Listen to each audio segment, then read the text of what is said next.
Nam yo ho ning ge cho nam yo ho ning ge cho nam yo ho ning ge cho nam yo ho ning ge cho nam yo ho ning ge cho nam yo ho ning ge cho nam yo ho ning ge cho nam yo ho ning ge cho nam yo ho ning ge cho nam yo ho ning ge cho nam yo ho ning ge cho nam yo ho ning ge cho nam yo ho ning ge.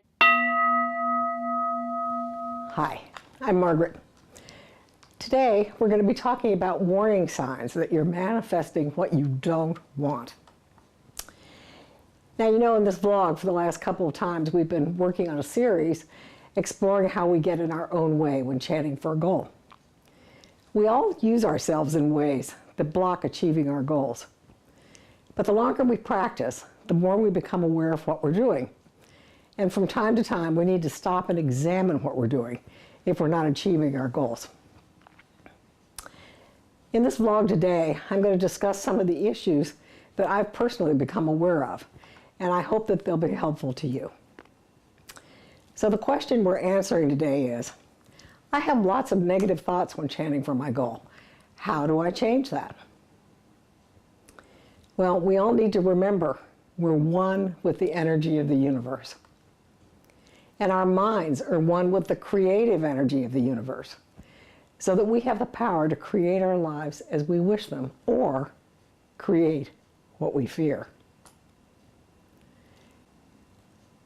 Thought is powerful. Just the fact you give attention to something starts the process of attracting it into your experience. Thinking about something brings the essence of it into your experience. This applies for what you want or what you don't like and don't want. So let's look at how thoughts actually manifest. Let's say you see something you really don't want. You say, no, it should be this way. You've taken the first step. You've clarified a preference, what you want. The second step would be to develop the details of what you want. What does that look like? Think about it.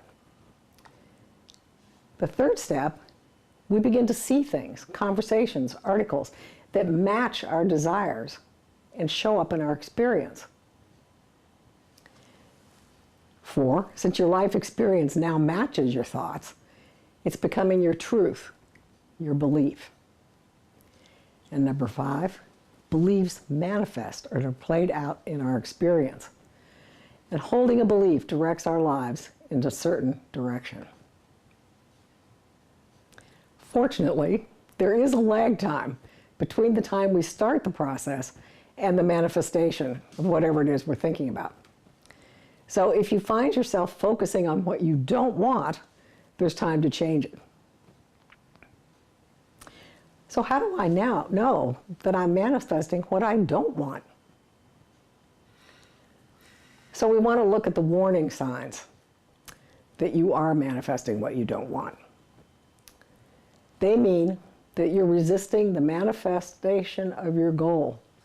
Resistance sets up a malleable wall between you and what you want. Malleable because you can take it down. Resistance means you're out of alignment with your desire. It will take longer, won't happen at all, or you'll get what you don't want. So let's look at how to know how to be that you're resistant. Awareness is the first step. Notice what's happening in your thoughts while you chant or during the day. Are you seeing any of these? Number 1, you don't really think your goal is possible. Number 2, you're dwelling on the problems to getting it rather than focusing on what you want. Number 3, you're focusing on the absence of what you want.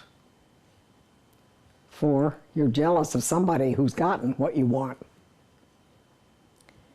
And 5, this is really an important one, you're worrying and agonizing about it. It's important because worry and fear set up a goal for what you don't want. 6, if you're attracting what you don't want, things will start showing up in your life which hinder or oppose your desire. You can't want something, focus on the absence of it, or reasons why you can't get it, and expect it to manifest. That's manifesting the problems, and that's what will show up. And you can't just look at your current reality and expect things to change. If you're looking at your current reality, that's what you're projecting as your goal. So clearly, if we're having this kinds of resistance, we want to figure out a way to reduce it. So some easy things to do: talk about only what you want and why you want it. Don't talk about how you're going to get it. Resistance tends to pop up when you talk about how it's going to happen. And talk only to people who will support you. Too many people have wonderful desires and then talk to people who undercut them and lose their enthusiasm. In past vlogs, I've set a time limit, but sometimes that boomerangs if you're really stuck in your belief that your goal can't happen. If you can raise your energy and stay positive, keeping what you want in mind, keep the time limit. If not, let the time limit go. If you believe your goal is impossible, look for different ways it might happen. Use your imagination. Don't judge any of them. Play. Find a reason to believe it's possible to receive it. Remember, how you think is what's going to happen. Take the limitations of time and money out of the equation. Negativity can pop up when time and money define how quickly something must happen. Now we're going to look at a way to know pretty easily that you're moving towards or away from your goal without watching your thoughts all the time. Pay attention to how you feel. If you feel excited about your goal, it's in alignment with your universal self. And you'll feel more and more positive as you align more with your universal self and more with your goal. But you're going to feel more and more negative when you're moving away from your goal. I have found personally that writing down my goal and then observing my thoughts and feelings allows me to identify when I'm being resistant. And it can be very, very subtle. It's like these feelings are kind of behind your head. You're not looking at them directly.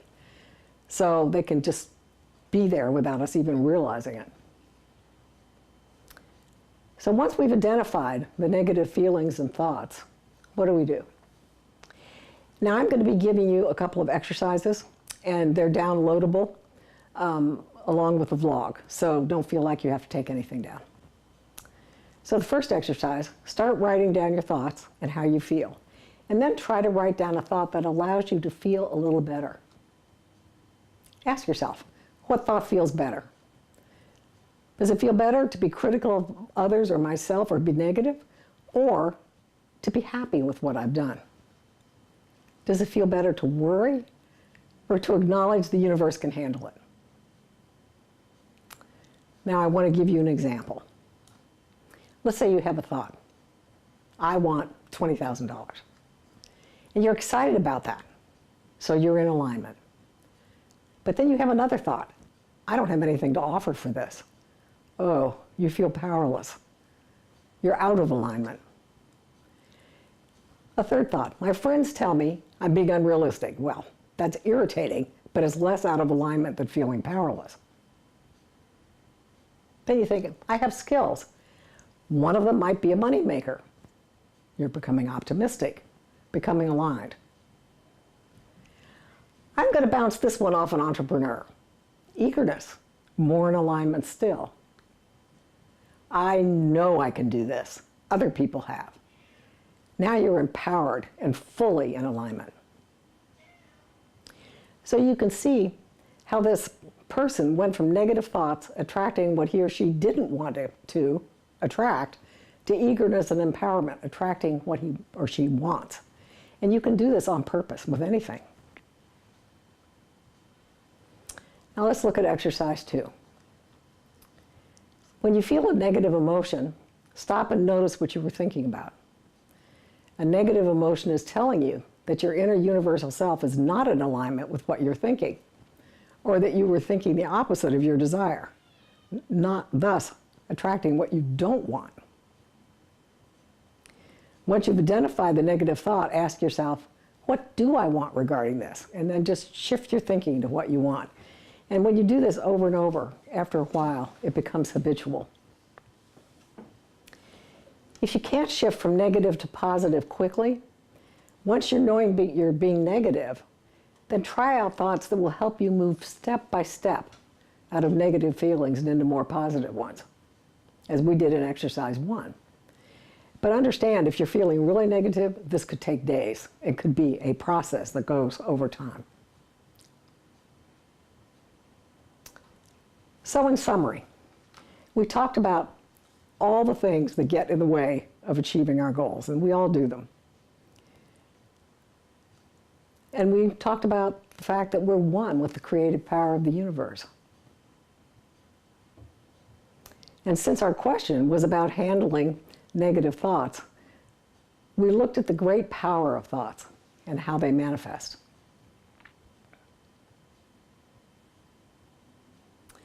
Then we said, thank goodness, there's lag time between the time that we set a goal and its manifestation, giving us time to change what we're doing if we're moving away from what we want.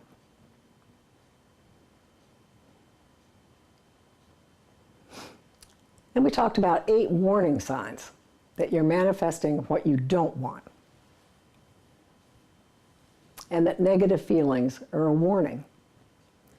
And then finally, we talked about how to handle negative thoughts and feelings and move from a negative to a more positive space.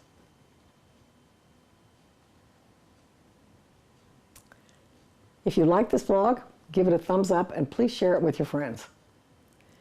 And here are 3 other blogs related to this topic that you might like. Do you know why it's possible to set a positive goal? Are you sure you're chanting for what you really want? Are you missing a step when chanting for a goal? Now, I really want to hear from you. What you like, what you don't like, topics you'd like to hear about. I really look forward to your comments. I'm trying to have this vlog cover what's really relevant to you. And I'll see you in 2 weeks.